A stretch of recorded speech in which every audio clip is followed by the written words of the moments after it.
जय हिंद दोस्तों, मैं आप सभी के बीच लेकर आ गया हूँ। ये देखिए, बिहार एसएससी का जो सांख्यिकी ब्लॉक ऑफिसर का जो मैं क्वेश्चन बैंक लेकर आ गया हूँ 2011 से लेकर 22 तक। इसमें 12 गो सेट दिया गया है, ठीक है। तो इन सभी को हम लोग देखने वाले हैं। तो चलिए, आज आपको हम बताने वाले हैं जो आपका 2011 में पेपर हुआ था, उसका हम लोग डिस्कशन करने वाले हैं, ठीक है। तो चलिए यहाँ पे शुरू करते हैं। तो इस वीडियो में हम लोग आज 50 क्वेश्चन देखने वाले हैं, ठीक है। 50-50 क्वेश्चन का हम लेकर आएंगे, 150 क्वेश्चन टोटल आता है आपका। हम लोग आज 50 क्वेश्चन देखने वाले हैं, ठीक है। 50-50 क्वेश्चन का हम लेकर आएंगे, 150 क्वेश्चन टोटल आता है आपका। 150 ऑब्जेक्टिव पूछे जाएंगे। जो आपका ब्लॉक सांख्यिकी ऑफिसर का जो फॉर्म निकला हुआ है, जो आपका 1 तारीख से लेके 21 तारीख तक ले इसका लास्ट डेट है। फॉर्म भरा रहा है, जो नहीं भरे हैं भर दीजिएगा। तो उसको हम लोग तैयारी बेहतर तरीका से इसमें हम लोग करने वाले हैं, ठीक है। तो इस वीडियो में हम लोग 50 जीके के क्वेश्चन देखने वाले। आपको तो सिलेबस पता ही होगा। आपको पूछा जाएगा 25 गो मैथ पूछा जाएगा, ठीक है। 50 गो आपका रीजनिंग पूछेगा, ठीक है। 25 गो आपका साइंस से पूछेगा और 50 गो आपका जीके जीएस पूछेगा।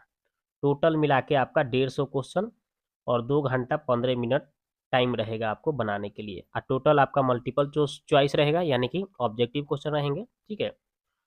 और पीटी में भी उसी तरह से सेम सिलेबस और मेंस में भी सेम सिलेबस है, ठीक है। तो चलिए इसको शुरू करते हैं, देखते हैं। तो देखिए यहाँ पे पहला क्वेश्चन है कि केंद्रीय जल एवं विद्युत शोध केंद्र कहाँ स्थित है। देखिए, ये बहुत प्यारा सा क्वेश्चन है। इसका हम लोग आंसर करेंगे। तो बताइएगा इसका आंसर क्या होगा। तो ऑप्शन नंबर ए दिख रहा है, खरगवासला में स्थित है, ठीक है। याद रखिएगा, केंद्रीय जल एवं विद्युत शोध केंद्र कहाँ पे स्थित है, तो खरगवासला में स्थित है। ओके, अगला क्वेश्चन देखिए।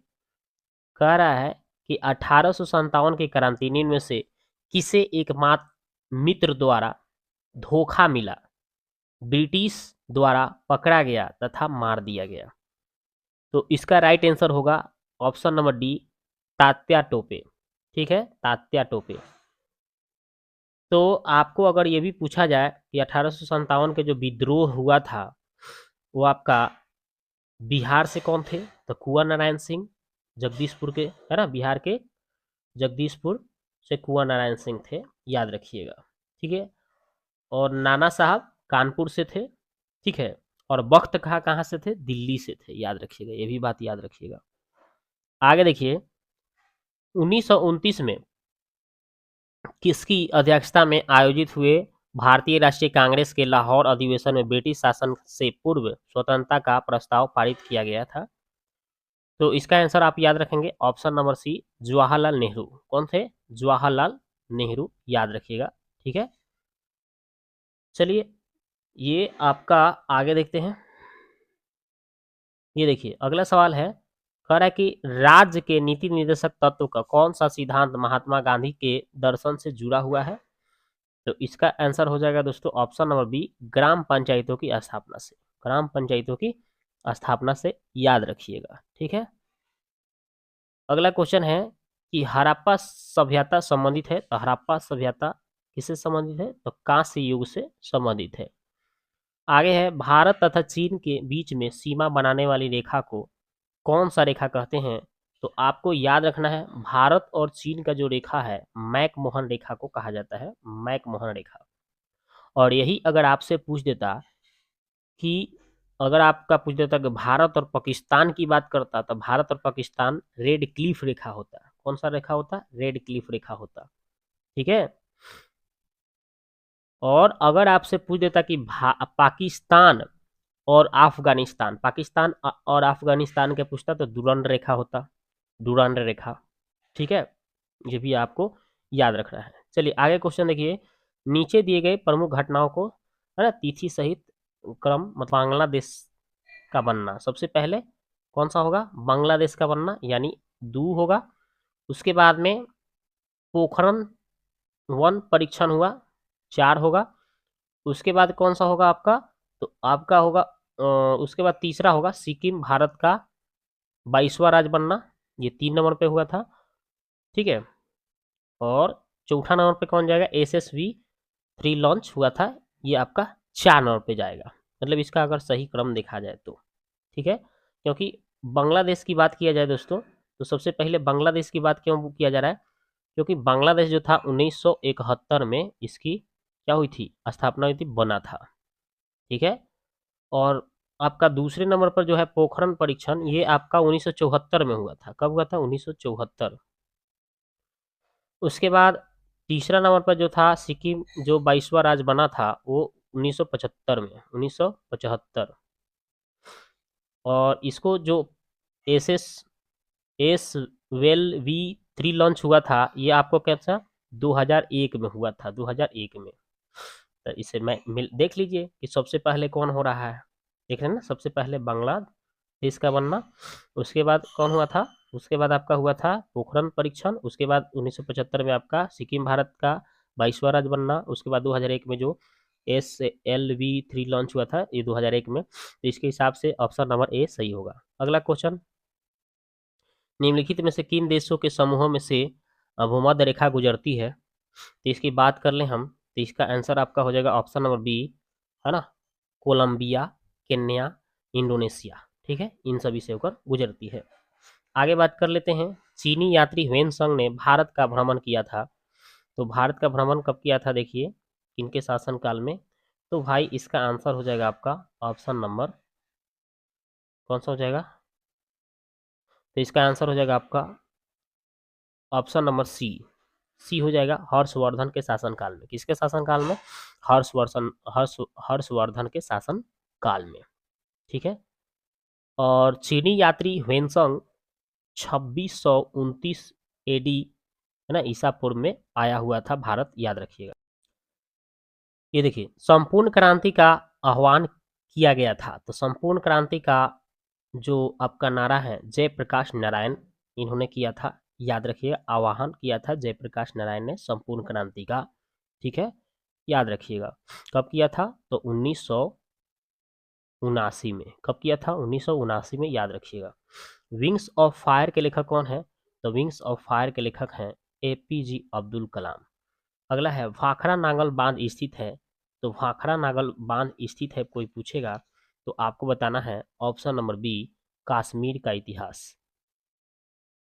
भाखड़ा नांगल बांध स्थित है तो कहाँ पे स्थित है दोस्तों, तो ऑप्शन नंबर बी, सतलज नदी पर स्थित है। अगला है कलहन द्वारा रचित राजतरंगिणी में वर्णन है, इनका वर्णन है भाई, तो ये आपका कश्मीर का इतिहास के बारे में वर्णन है। आगे है राजा मोहन राय संस्थापक थे, कौन सी के संस्थापक थे, तो ब्रह्म समाज के, कौन सा, ब्रह्म समाज के संस्थापक थे राजा मोहन राय, ठीक है, याद रखिएगा। और आर्य समाज के संस्थापक पूछेगा तो आर्य समाज के संस्थापक बताइएगा स्वामी दयानंद सरस्वती बताइएगा, ठीक है, ये भी बात याद रखिएगा। अगला है मैगिनॉट रेखा किन देशों के मध्य स्थित है, किन देशों के मध्य स्थित है, तो फ्रांस और जर्मनी। आगे है सतलुज नदी का उद्गम है, सतलुज नदी का उद्गम स्थल पूछ रहा है, तो याद रखिएगा चीन, कहाँ पे है, चीन है, चीन जो कि तिब्बत में स्थित है, याद रखिएगा, ठीक है। अगला है कि भारतीय संविधान सभा ने भारतीय राष्ट्रीय ध्वज की रूपरेखा को अंगीकार किया है, तो याद रखिएगा 22 जुलाई 1947 ईस्वी में, ठीक है। अगला है भारतीय राष्ट्रगान पहली बार गाया है, तो कब गाया गया था पहली बार, तो 1911 ईस्वी में। आगे है भारत में श्वेत क्रांति के जनक माने जाते हैं, तो श्वेत क्रांति के जनक माने जाते हैं आपका डॉक्टर वी कुरियन को माने जाते हैं श्वेत क्रांति या दुग्ध उत्पादन के, ठीक है। अगला सवाल है इन्हें मिल्क मैन भी कहा जाता है, याद रखिएगा, इन्हें मिल्क मैन ऑफ इंडिया के भी नाम से जाना जाता है, ठीक है। आगे है भारत के राष्ट्रीय फल, ये तो आपको पता ही होगा, आम है। आगे देखिए दुनिया का नवीनतम देश की बात किया गया है, तो ये है दक्षिणी सूडान गणतंत्र। अगला है न्यूनतम साक्षरता वाला प्रदेश, न्यूनतम साक्षरता वाला प्रदेश कौन सा है भाई, तो अपना बिहार ही है, याद रखिएगा। और सबसे साक्षरता वाला अगर राज्य कह देगा, प्रदेश कह देगा तो केरल होता है 2011 के जनगणना के अनुसार। ठीक है, अगला सवाल, सम्राट अशोक जिसने 40 वर्षों तक भारत में राज किया की राजधानी की, है ना, राज की किया की राजधानी का उस समय नाम था, उस समय नाम क्या था भाई, तो पाटलिपुत्र था। ठीक है, सम्राट अशोक के समय में जो 40 वर्षों तक ले राज किया था भारत में, उस राज को क्या बोला जाता था भाई, पाटलिपुत्र के नाम से जाना जाता है, अभी आपका पटना बोला जाता है। आगे है, ऐसा प्रथम इंजीनियरिंग स्नातक जो किसी राज्य का 2 बार प्रधानमंत्री रहा हो संबंधित है, तो भाई कौन है, तो बिहार से। कौन है, कहाँ से, बिहार से। ठीक है, याद रखिएगा, बिहार से है, जो 2 बार आपका मुख्यमंत्री भी रह चुके हैं। ठीक है, आगे है, निम्नलिखित में से कौन सा देश आसियान का सदस्य नहीं है, ये कौन है भाई, बांग्लादेश। ठीक है, अगला क्वेश्चन है, उस राज्य का नाम बताइए जहां से भारत का प्रथम राष्ट्रपति चुना गया, तो भाई इसका आंसर हो जाएगा बिहार। अगला है, सिखों के 10वें गुरु गुरु गोविंद सिंह का जन्म कहाँ हुआ था, तो अपना पटना में ही हुआ था।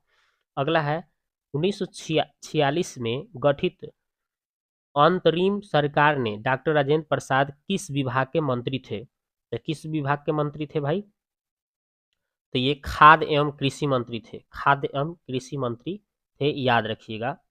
ठीक है, अगला सवाल है,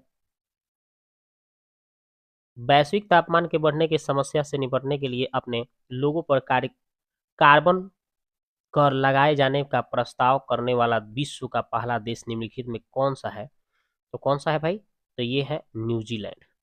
अगला है, निम्नलिखित में से किस क्षेत्र में वर्ष 2005 में इंदिरा गांधी परमाणु अनुसंधान केंद्र ने उल्लेखनीय उन्नति की है, तो इसका राइट आंसर हो जाएगा option number a, fast breeder test reactor के यूनियन प्लूटोनियम मिश्रित कार्बन कार्बाइड ईंधन की पूर्ण संसाधनीकरण। ठीक है, कानूनी रूप देने वाला पहला देश निम्नलिखित में से कौन सा है, कौन सा है भाई, तो इसका आंसर हो जाएगा नीदरलैंड। अगला है, निम्नलिखित में से कौन सा आयोग सर्वप्रथम भारतीय संविधान की इसी धारा के अंतर्गत किसी निश्चित प्रावधान के अनुपालन में स्थापित किया गया था, तो इसका राइट आंसर है आपका चुनाव आयोग। अगला सवाल है कि विश्व आर्थिक फोरम की वार्षिक बैठक का स्थल दावोस कहां पर स्थित है, तो इसका राइट आंसर हो जाएगा ऑप्शन नंबर सी, स्विट्जरलैंड। अगला सवाल है कि ओलंपिक खेलों में किस खेल के लिए बैल बार्कर कप प्रदान किया जाता है, तो इसका आंसर हो जाएगा मुक्केबाजी। अगला है, अगला क्वेश्चन है, अगला क्वेश्चन है कि प्राचीन नगर तक्षशिला विश्व में किसके बीच में स्थित है, तो इसका आंसर हो जाएगा सिंधु तथा झेलम। अगला है, निम्नलिखित में से कौन सा विद्रोह बंकिम चंद्र चटर्जी के उपन्यास आनंद मठ द्वारा प्रसिद्ध हुआ, तो इसका राइट आंसर हो जाएगा सन्यासी विद्रोह। अगला सवाल है, निम्नलिखित में से कौन सा कथन सत्य नहीं है, तो कौन सा कथन सत्य नहीं है, कावेरी नदी पर का उद्गम आंध्र प्रदेश, ये गलत बता रहा है, ये आपका सत्य नहीं है, आंध्र प्रदेश नहीं होगा, कावेरी नदी का उद्गम स्थल कर्नाटक है। ठीक है, याद रखिएगा। अगला सवाल है, निम्नलिखित में से कौन एक हिंदुस्तानी शास्त्रीय गायक है, तो इसका राइट आंसर हो जाएगा गंगूबाई हंगल। अगला है, कोलंबो से अल्मोड़ा तक व्याख्यान निम्नलिखित में से किसके अनुभवों पर आधारित है, तो इसका राइट आंसर हो जाएगा स्वामी विवेकानंद। अगला सवाल है, कह रहा है कि वैज्ञानिक तथा औद्योगिक अनुसंधान परिषद का अध्यक्ष कौन है, तो इसका राइट आंसर हो जाएगा ऑप्शन नंबर सी, भारत का प्रधानमंत्री। अगला है कि भारत में हरित क्रांति का जनक किसे माना जाता है, तो हरित क्रांति का जनक एस स्वामीनाथन को माना जाता है। अगला है, श्री कुमार बनर्जी निम्नलिखित में से किससे संबंधित है, तो इसका आंसर हो जाएगा ऑप्शन नंबर ए, परमाणु ऊर्जा आयोग। अगला सवाल है, राष्ट्रीय स्मार्ट गवर्नमेंट संस्थान कहाँ स्थित है, तो इसका राइट आंसर हो जाएगा हैदराबाद। अगला सवाल है कि वह भारतीय टेनिस खिलाड़ी जो फिल्म निर्माण हेतु हॉलीवुड से जुड़े हैं, तो इसका राइट आंसर हो जाएगा लिएंडर पेस। अगला सवाल है, लॉ निम्नलिखित में से किस खेल से संबंधित है, तो ये आपका आंसर हो जाएगा टेनिस से संबंधित है। अगला है 2014 के राष्ट्रमंडल खेल निम्नलिखित में से किस देश में आयोजित किए जाएंगे? तो इसका राइट आंसर हो जाएगा ऑप्शन नंबर सी, स्कॉटलैंड। अगला सवाल है वृंदावन गार्डन स्थित है, तो कहाँ पे स्थित है दोस्तों? तो इसका राइट आंसर हो जाएगा मैसूर में स्थित है। अगला सवाल है उस राज्य का नाम बताएं जहां से अधिकतम संख्या में केंद्रीय रेलवे मंत्री बने हैं, तो इसका राइट आंसर हो जाएगा बिहार से। अगला सवाल है निम्नलिखित में से कौन एक टेनिस खिलाड़ी हैं? तो इसका राइट आंसर हो जाएगा option number b, Greg Johns बने हैं। अगला, श्री HRS भारद्वाज राज्यपाल हैं, तो भाई आंसर होगा कर्नाटक के। ठीक है, तो देखिए इसमें हम इस वीडियो में केवल 50 ही क्वेश्चन बताएंगे। ठीक है, अगले वीडियो में फिर 50 क्वेश्चन बताने वाले हैं आपको। ठीक है, तो उसमें आपका मैथ और साइंस से रिलेटेड क्वेश्चन रहेंगे। ठीक है, और उसके बाद एक और वीडियो लेकर आएंगे जिसमें आपका रीजनिंग रहेगा। तो वीडियो कैसा लगा आप जाके कौन है उसमें कमेंट करें। मिलते हैं नेक्स्ट वीडियो में। ठीक है।